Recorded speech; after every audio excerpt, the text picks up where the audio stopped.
Hello students, आज हम chapter 5 magnetism का 6 पार्ट पढ़ते हैं। इसमें आएगा जियो मैग्नेटिज्म। टॉपिक है अपना जियो मैग्नेटिज्म। जियो मैग्नेटिज्म या टेरेस्ट्रियल मैग्नेटिज्म। जियो मैग्नेटिज्म या टेरेस्ट्रियल मैग्नेटिज्म या अर्थ मैग्नेटिज्म, जो अर्थ के मैग्नेटिक फील्ड के बारे में जिसमें हम पढ़ते हैं वो geomagnetism. A branch of physics in which we study the magnetism of earth.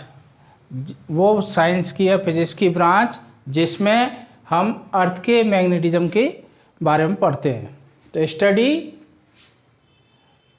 A branch of physics in which we study, shortcut लिख रहा हूँ मैं, key point, in which the branch of physics in which we study the magnetism of earth। अर्थ के magnetism के बारे में जिसमें हम पढ़ते हैं उसको magnetism of earth. The branch of physics in which we study the magnetism of earth is known as the geomagnetism, terrestrial magnetism। तो जियोमैग्नेटिज्म और टेरेस्ट्रियल मैग्नेटिज्म फिजिक्स की वो ब्रांच है जिसमें हम अर्थ के मैग्नेट फील्ड के बारे या मैग्नेट के बारे में स्टडी करते हैं। तो सबसे पहले इसके एविडेंस, ठीक है, जो ये कंफर्म करता है कि अर्थ के अंदर मैग्नेट फील्ड है। सबसे पहले इसके एविडेंस कि हमें कैसे पता लगा कि अर्थ के अंदर मैग्नेटिक फील्ड है। Evidence of earth magnetic field, अभी थोड़ा थ्योरेटिकल पार्ट है। Evidence of earth magnetic field, तो सबसे पहला एविडेंस तो यही है, जब भी हम बार मैग्नेट को, सपोज ये बार मैग्नेट है, जैसे ये डस्टर इस तरह की शेप में होती है बार मैग्नेट, इसके सेंटर ऑफ मास में थ्रेड बांध के हम ऐसे लटका देते हैं। तो ऑलवेज बार मैग्नेट, ऑलवेज जो बार मैग्नेट को फ्रीली आप हैंग करते हो तो वो नॉर्थ साउथ डायरेक्शन में ही रुकती है। ये बार मैग्नेट फ्रीली हैंगिंग,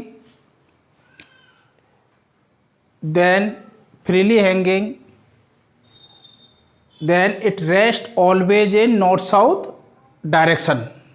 अगर बार मैग्नेट को आप फ्रीली हैंग कर देते हो, जैसे ये बार मैग्नेट है,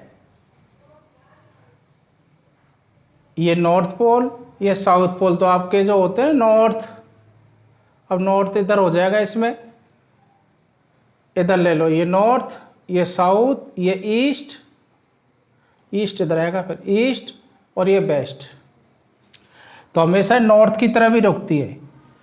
जब बार मैग्नेट को आप फ्रीली हैंग करते हो तो उसका north pole always tends towards north.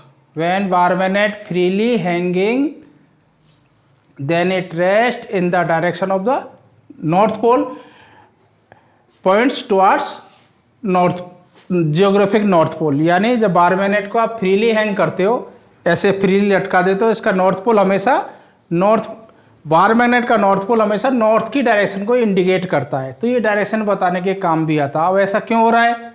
क्योंकि अर्थ का मैग्नेटिक फील्ड है। जैसे डस्टर को आप फ्रीली हैंग करोगे तो कभी ऐसे रुकेगा, कभी ऐसे रुकेगा, कभी ऐसे रुकेगा, अलग अलग डायरेक्शन में रुकेगा। लेकिन बार मैग्नेट अलग अलग डायरेक्शन में नहीं रुकती है, वो ऑलवेज उसका नॉर्थ पोल नॉर्थ के डायरेक्शन में ही रुकता है। ये तो आपका पहला एविडेंस था। अब इसका दूसरा, सेकेंड एविडेंस कि अर्थ के अंदर मैग्नेटिक फील्ड है। जब कोई भी सॉफ्ट आयरन की रॉड को आप फ्रीली, सॉफ्ट आयरन की रॉड को जब अंडरग्राउंड अर्थ के अंदर बरीड कर देते हो, keep in the direction of the, keep in the north south direction, यानी नॉर्थ साउथ डायरेक्शन में ये कोई सॉफ्ट आयरन की रॉड है, सॉफ्ट आयरन की रॉड को ऐसे, ये नॉर्थ, ये साउथ, ये ईस्ट और वेस्ट, ये अंडरग्राउंड इसमें जमीन में आपने दबा दिया, अंडरग्राउंड बरीड कर दिया, kept in the north south direction। so after some days it behave as a magnet। जैसे इसको बाहर निकालोगे यानी ये मैग्नेट बन जाएगी। जब भी कोई सॉफ्ट आयरन की रॉड, सॉफ्ट थोड़ा जल्दी मैग्नेट बनता है, इसलिए सॉफ्ट आयरन बोल रहा हूँ। सॉफ्ट आयरन की रॉड को नॉर्थ साउथ डायरेक्शन में, एग्जैक्ट नॉर्थ साउथ डायरेक्शन लिया आपने, जमीन में इसको गाड़ दिया, अंडरग्राउंड बरीड कर दिया, डायरेक्शन नॉर्थ साउथ डायरेक्शन, तो ये कुछ टाइम बाद मैग्नेट बन जाएगी, इसमें मैग्नेटिज्म आ जाएगा। अब इसमें मैग्नेट क्यों आ गया? अंडरग्राउंड में बरीड करने से, क्योंकि अर्थ के अंदर मैग्नेट फील्ड है, इस कारण आ रहा है, तो उसका एविडेंस है। दूसरा, या बार मैग्नेट या मैग्नेटिक कंपास, जैसे दूसरा आप एक्सपेरिमेंट एक्टिविटीज कराई जाती है, जैसे आपने बार मैग्नेट कोई magnetic field line magnetic compass के साथ, ये बार मैग्नेट नॉर्थ पोल और ये साउथ पोल, जब बार मैग्नेट को आप नॉर्थ की डायरेक्शन में या साउथ को साउथ की डायरेक्शन में रखते हो, तो इसमें न्यूट्रल पॉइंट मिलते हैं। न्यूट्रल पॉइंट का मतलब जब मैग्नेटिक फील्ड जीरो हो, जब मैग्नेटिक फील्ड जीरो आती है, तो ये तो बार मैग्नेट का मैग्नेटिक फील्ड। एक मैग्नेटिक फील्ड और है जो इसको न्यूट्रलाइज करता है, जो अपोजिट डायरेक्शन में आता है, तो इसमें न्यूट्रल पॉइंट मिलते हैं। न्यूट्रल पॉइंट को हम आगे पढ़ेंगे। जब इसमें न्यूट्रल पॉइंट मिलते हैं बार मैग्नेट के पास, वो एविडेंस है कि दूसरा मैग्नेटिक फील्ड कौन सा है। तो presence of the neutral point near the bar magnet is the evidence of the earth magnetic field. Bar magnet के पास हमें न्यूट्रल पॉइंट की जो प्रेजेंस मिलती है, वो अर्थ मैग्नेटिक फील्ड के लिए एविडेंस है। तो दूसरा मैग्नेटिक फील्ड वो अर्थ का मैग्नेटिक फील्ड है। अब तीसरा तो हो गया। नेक्स्ट जो इसका एविडेंस है, जब भी मैग्नेटिक कंपास ले लो या सिंपली बार मैग्नेट को ले लो, जो वर्टिकल प्लेन में रोटेट हो सके, तो अलग अलग जगह पर इसे कहीं कम एंगल से, कहीं ज़्यादा एंगल से, कहीं बिल्कुल हॉरिजॉन्टल, इक्वेटर पर बिल्कुल हॉरिजॉन्टल हो जाएगी, और पोल पे जाओगे तो ऐसे वर्टिकल हो जाती है। तो अलग डिफरेंट एंगल मिलना, इक्वेटर पर बिल्कुल हॉरिजॉन्टल हो जाना, और पोल पर वर्टिकल हो जाना। आप ऐसे ही फ्रीली हैंग करोगे लेकिन वर्टिकल हो जाएगी। तो ये ऐसा क्यों हो रहा है? क्योंकि अर्थ के मैग्नेटिक फील्ड के कारण हो रहा है। तो ये सारे एविडेंस अर्थ के मैग्नेटिक फील्ड के हैं। अब साइंटिस्ट ने इसका रिसर्च करना शुरू किया, तो ये तो एविडेंस हो गए, जो आपके 3-4 एविडेंस है। न्यूटन पॉइंट मिल जाना, बार मैग्नेट को फ्रीली हैंग करते हो तो ऑलवेज नॉर्थ साउथ डायरेक्शन में रुकना, सॉफ्ट आयरन को नॉर्थ साउथ डायरेक्शन में अंडरग्राउंड बरीड कर देते हो तो मैग्नेट बन जाना, और पोल पर मैग्नेटिक कंपास या मैग्नेटिक नीडल वर्टिकल हो जाना, इक्वेटर पर पैरेलल हो जाना, हॉरिजॉन्टल हो जाना। तो ये सारे अर्थ मैग्नेटिक फील्ड के एविडेंस हैं। अब ये अर्थ का मैग्नेटिक फील्ड के रीजन क्या है, ये आया कि प्रोबेबल कॉजेज क्या है। प्रोबेबल इसलिए लिख रहे हैं कि इसका जो कन्फर्म है वो हमें पता नहीं है। कन्फर्म रीजन आज भी साइंटिस्ट को पता नहीं है। तो probable causes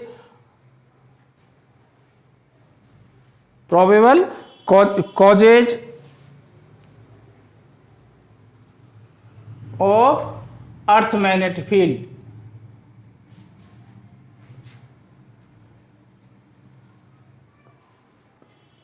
probable cause of earth magnetism.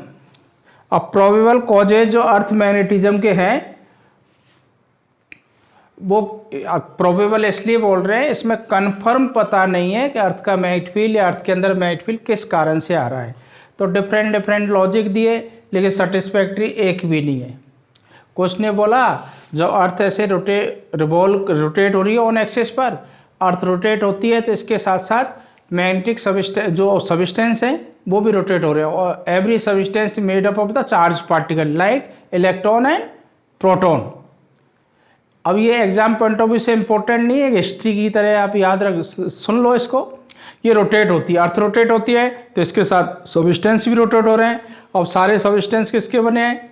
Charge particle, electron, proton के बने हैं, तो वो भी रोटेट हो रहे हैं। उस रोटेशन से करंट सेटअप हो रहा है, उसके कारण अर्थ के अंदर मैग्नेटिक फील्ड आ रहा है। एक तो ये बोला था अर्थ के रोटेशन का, तो ये सब्सटेंस रोटेट हो रहे हैं, और सब्सटेंस चार्ज पार्टिकल के बने हैं।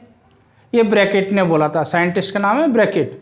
तो ये रोटेट हो रहा है तो इससे करंट सेट हो रहा है। दूसरा इसके सपोर्ट में लॉजिक दिया था, जो अर्थ रिवॉल्व करती है तो अर्थ के आसपास एटमॉस्फेयर है, तो एक एटमॉस्फेयर में आयनोस्फीयर भी है, जो गैस आयनाइज रहती है, तो वो भी साथ में रोटेट करती है, तो उससे करंट सेट हो जाता है आयन से।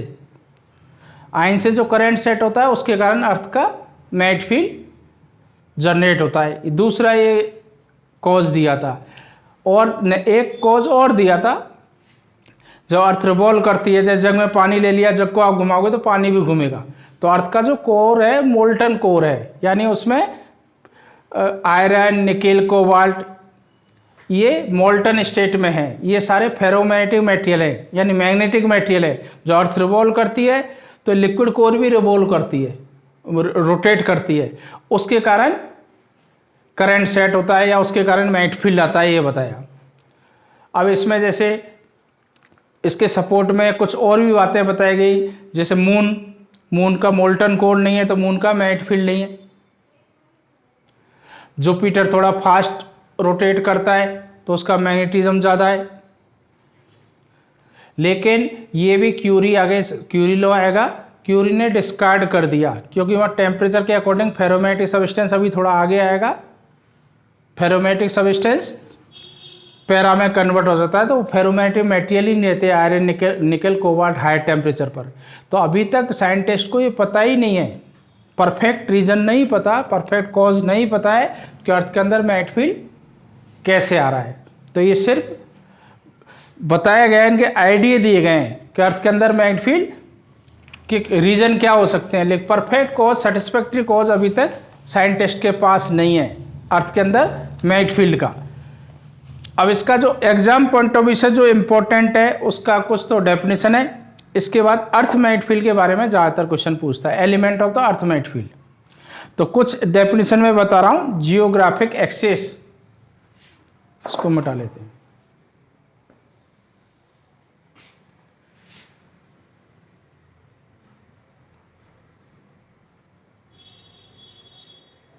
जियोग्राफिक एक्सेस,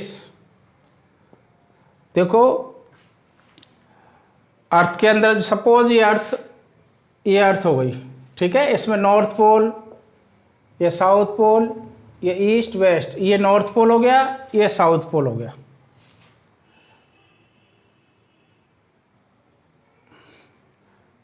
और इसमें नॉर्थ पोल के पास ये ज्योग्राफिकल नॉर्थ है, ये साउथ पोल, नॉर्थ पोल के पास अर्थ मैग्नेटिक फील्ड का साउथ पोल होता है, तो ये एक बार मैग्नेट की तरह बिहेव करता है अर्थ का, थोड़ा हटके होता है ज्योग्राफिकल नॉर्थ पोल से।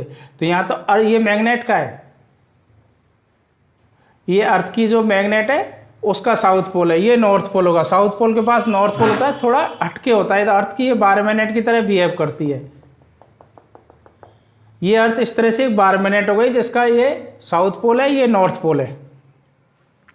तो जियोग्राफिक एक्सेस क्या होती है, जो नॉर्थ पोल, ज्योग्राफिक नॉर्थ और साउथ पोल को मिलाने वाली लाइन, या कोई भी जगह से जो इसकी जो मिलाने वाली लाइन है, that is the geographic axis line joining the north और south pole is known as the geographic axis. एक होती है मैग्नेटिक एक्सेस। मैग्नेटिक एक्सेस क्या होती है, magnetic south pole magnetic north pole को ज्वाइन करने वाली लाइन, या हम फ्रीली जैसे बार मैग्नेट को फ्रीली हैंग करते हैं, तो जिस डायरेक्शन में वो रुकती है, उसमें रिजल्टेंट अर्थ का मैग्नेटिक फील्ड होता है, ठीक है। तो मैग्नेटिक एक्सिस पे ही रुकती है, यानी मैग्नेटिक नॉर्थ पोल थोड़ा अलग से होता है, थोड़ा हटके। तो मैग्नेटिक नॉर्थ पोल और मैग्नेटिक साउथ पोल को मिलाने वाली लाइन, ये ध्यान रखना, जब अर्थ का नॉर्थ पोल, जब सिंपली आप नॉर्थ पोल बोलते हो तो जियोग्राफिक नॉर्थ पोल है वो, उसके पास अर्थ के मैग्नेट का साउथ पोल होता है, अर्थ के मैग्नेट का साउथ पोल होता है। तभी तो बार मैग्नेट आपकी जो नॉर्थ पोल है इस साउथ पोल से अट्रैक्ट होती है, तो हमेशा नॉर्थ की तरफ रुकता है, क्यों अर्थ की मैग्नेट का वहां साउथ पोल होता है, नॉर्थ पोल के पास, ज्योग्राफिक नॉर्थ पोल के पास। जब भी मैग्नेटिक पोल बोलेगा तो वो लिख देगा magnetic south pole, magnetic north pole, simply वो नॉर्थ पोल बोल रहा है, इसका मतलब ज्योग्राफिकल नॉर्थ पोल है। तो मैग्नेटिक एक्सेस क्या हो गई,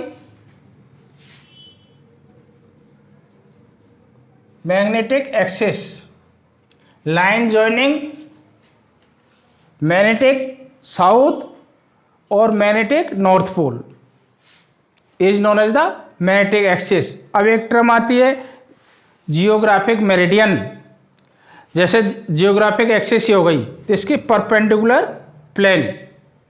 परपेंडिकुलर प्लेन ऐसे वर्टिकल परपेंडिकुलर वर्टिकल प्लेन ऐसा खड़ा कर देते हैं, वो जियोग्राफिक मेरिडियन है।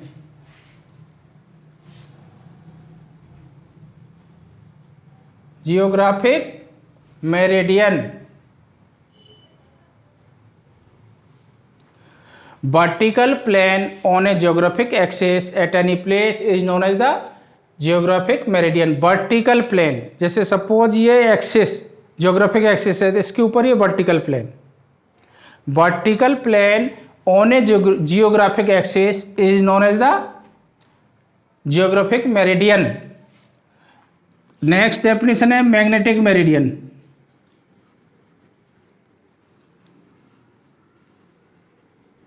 Magnetic meridian. Magnetic meridian vertical plane on a magnetic axis at any place.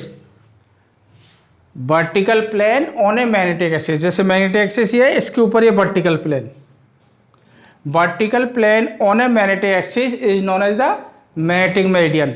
ये ज्योग्राफिक एक्सिस के ऊपर vertical plane geographic meridian, magnetic axis के ऊपर वर्टिकल प्लेन मैग्नेटिक मेरिडियन। ये दो डेफिनेशन यूज आएंगी, नाम इनके यूज आएंगे, मैग्नेटिक मेरिडियन और जियोग्राफिक मेरिडियन। अब देखो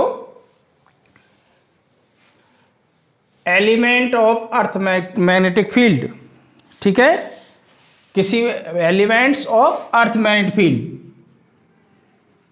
एलिमेंट्स ये आपके एग्जाम में आते हैं, एलिमेंट्स ऑफ अर्थ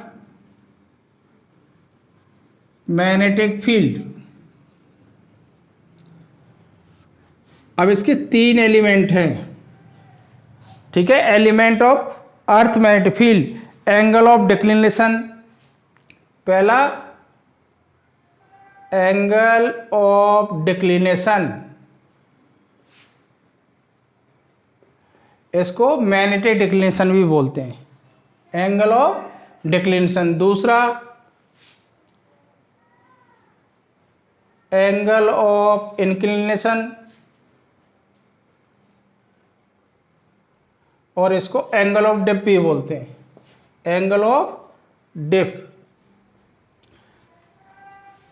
तीसरा component of earth magnetic field, components of earth magnetic field at any place।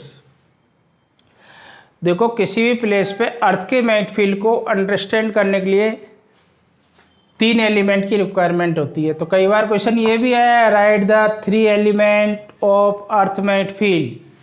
तो ये angle of declination, angle of inclination, इसको एंगल ऑफ डिप भी बोलते हैं, इसको मैग्नेटिक डिक्लिनेशन भी बोलते हैं। और component of earth magnetic field या हॉरिजॉन्टल और वर्टिकल कंपोनेंट आएंगे। तो ये 3 एलिमेंट हैं जो किसी भी प्लेस पर अर्थ के मैग्नेटिक फील्ड को कंप्लीटली डिस्क्राइब कर देते हैं, ठीक है। अब पहले मैं बता रहा हूं, एक एक करके ले रहे हैं। एंगल ऑफ डिक्लिनेशन, इन दो को मिटा देता हूं। ये 3 अर्थ के मैग्नेटिक फील्ड हैं, तीनों के नाम याद रखना, कई बार तीनों के नाम लिखवाएं एग्जाम में, right the 3 elements of earth magnetic field.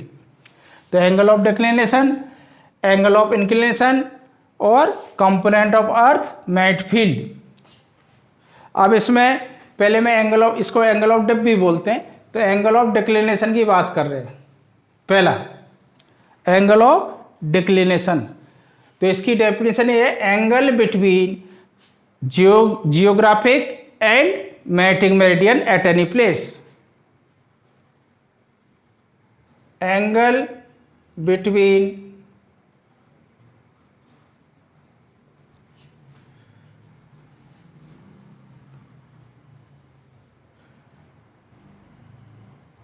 Geographic and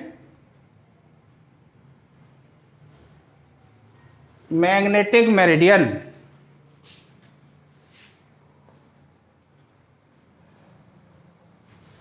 magnetic meridian at a place. ये बोल रहे हैं एंगल ऑफ डिक्लिनेशन की डेफिनेशन क्या है, किसी भी प्लेस पर जियोग्राफिक मेरिडियन और मैग्नेटिक मेरिडियन के between angle, angle between magnetic meridian and geographic meridian at any place is known as the angle of declination. अब इसको देखो डायग्राम, कभी कभी डायग्राम भी बनवा लेता है। ये सपोज मैग्नेटिक मेरिडियन हो गई, फिर ये ज्योग्राफिक मेरिडियन हो गई, तो ये एंगल, अब इसका सिंबल आप कुछ भी दे सकते हो, मैंने फाई दे दिया, ये एंगल ऑफ डिक्लिनेशन है। ये तो हो गई मैग्नेटिक मेरिडियन, और ये हो गया जियोग्राफिक मेरिडियन। मैग्नेटिक मेरिडियन और जियोग्राफिक मेरिडियन के बिटवीन ये एंगल अलग अलग प्लेस पर अलग अलग होंगे, तो ये एंगल एंगल ऑफ डिक्लिनेशन बोला जाता है। ठीक है, एंगल ऑफ डिक्लिनेशन। अब आता है एंगल ऑफ डिप या एंगल ऑफ इंक्लिनेशन, दूसरा नंबर। तो ये छोटी छोटी डेफिनेशन है, एग्जाम में आती हैं, ये आपको याद रखना है। अब angle of dip, angle of dip, ये बहुत बार एग्जाम में पूछी गई। दूसरा एंगल ऑफ डिप और एंगल ऑफ इंक्लिनेशन। ठीक है, angle of dip and angle of inclination. और एंगल ऑफ डिप क्या आता है, जब आप बार मैग्नेट को फ्रीली हैंग करते हो, सेंटर मास मार दिया, तो हमेशा हर जगह पर हॉरिजॉन्टल ऐसे नहीं रुकती, इक्वेटर पे रुकेगी, पोल पे ऐसे वर्टिकल हो जाएगी। अलग अलग प्लेस पे समथिंग एंगल बनेगा। और जो बार मैग्नेट आपकी फ्रीली हैंग करके रुकती है, जिस डायरेक्शन में रुकती है, वो अर्थ का रिजल्टेंट मैग्नेटिक फील्ड होता है। तो रिजल्टेंट मैग्नेटिक फील्ड अर्थ का किसी प्लेस पे हॉरिजॉन्टल के साथ जो एंगल बनाता है वो डिप एंगल होता है, जिस एंगल से वो डिप कर रही होती है। तो इसका बेसिक अभी जो अर्थ के कंपोनेंट पढ़ाऊंगा तो वो डेफिनेशन अच्छे से क्लियर हो जाएगी। एंगल ऑफ डिप क्या है, angle between resultant earth magnetic field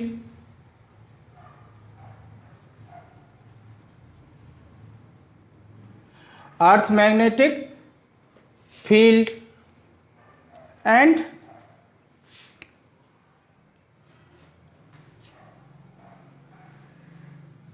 horizontal component.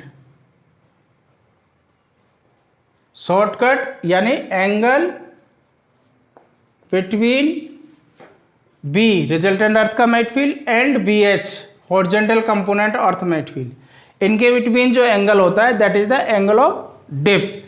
Angle between resultant earth magnetic field, जिस डायरेक्शन में आपका बार मैग्नेट रुक रहा है वो अर्थ के रिजल्टेंट मैग्नेटिक फील्ड के डायरेक्शन में रुक रहा है।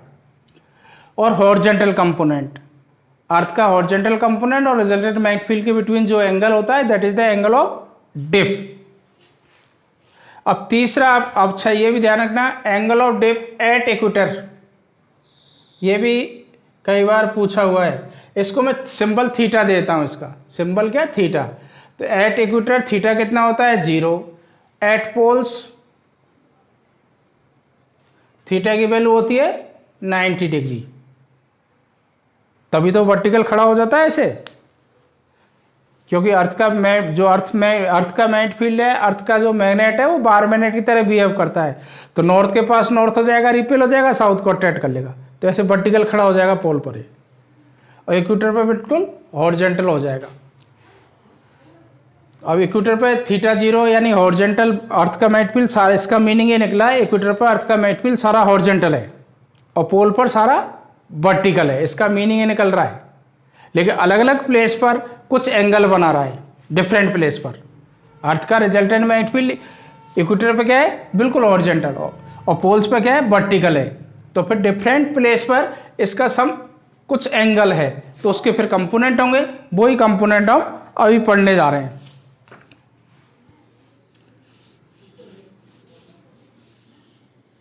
तीसरा इसका एलिमेंट अर्थ के मैग्नेटिक फील्ड को समझने के लिए, तीसरा component of earth magnetic field, component of earth magnetic field. अब देखो component of earth magnetic field बता देता हूं। जब भी आप बार मैग्नेट को लोगे या कोई भी मैग्नेट, तो हमेशा वो अर्थ के मैग्नेटिक फील्ड के रिजल्टेंट डायरेक्शन में रुकेगी। अब सपोज ये मैग्नेटिक मेरिडियन है, तो ये इस डायरेक्शन में रुक गई, या अर्थ का मैग्नेटिक फील्ड इस डायरेक्शन में है, ये बार मैग्नेट इस डायरेक्शन में रुक गई, ये हॉरिजॉन्टल लाइन हो गई, तो इसके साथ ये एंगल है वो थीटा, ये एंगल ऑफ डेप्थ हो गया। अब बी से यहाँ से हमने परपेंडिकुलर डाल दिया, तो ये हॉरिजॉन्टल कंपोनेंट हो गया बी एच, और इधर परपेंडिकुलर डाल दोगे यहाँ से यहाँ तक, ये आपका बी बी हो गया वर्टिकल कंपोनेंट। ये रिजल्टेंट अर्थ का मैग्नेटिक फील्ड है जो बी लिख रखा है मैंने, बी। किसी प्लेस पर अर्थ का magnetic field B, B H is the horizontal component, B B vertical component, और ये थीटा एंगल ऑफ डेप्थ। या तो ट्रिग्नोमेट्री से निकाल लो, cos थीटा इक्वल टू क्या आएगा, बेस अपॉन हाइपोटेन्यूज इस एंगल से। cos थीटा क्या बनेगा यहाँ, cos थीटा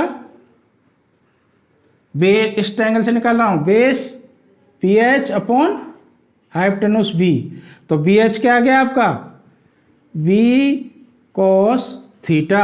ये horizontal component of earth magnetic field, यानी अर्थ का मैग्नेटिक फील्ड किसी प्लेस पर बी है, थीटा एंगल ऑफ डेप्थ है, तो हॉरिजॉन्टल कंपोनेंट क्या होगा, बी एच cos थीटा। ये आपका हो गया हॉरिजॉन्टल कंपोनेंट, हॉरिजॉन्टल कंपोनेंट जिस प्लेस पर डेप्थ थीटा है। अब वर्टिकल निकालो सेम वे। वर्टिकल कैसे निकालोगे, ये थीटा है तो 90 माइनस थीटा है, cos से निकालो नहीं साइन से निकाल दो, ये बी है बी भी, तो ये भी तो बी भी होगा, ये ऊपर वाले ट्रायंगल से भी निकाल सकते हो। साइन थीटा कितना आएगा इसमें, साइन थीटा था परपेंडिकुलर ऑफ हाइपोटेन्यूज, तो परपेंडिकुलर हो गया बी बी वर्टिकल कंपोनेंट, और ये बी, तो ये आपका वर्टिकल कंपोनेंट आ गया B B equal to B sine theta. ये हो गया वर्टिकल कंपोनेंट।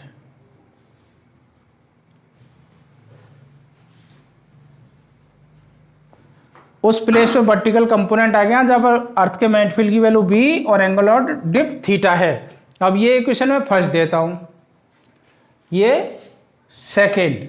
अब देखो second divided by first, second divided by first, this divided by this करोगे, बी को sine theta upon B cos theta, तो क्या आ जाएगा, sine theta upon cos theta equals to, ऊपर ये लिख रहे हो V V upon B H, vertical component upon horizontal component.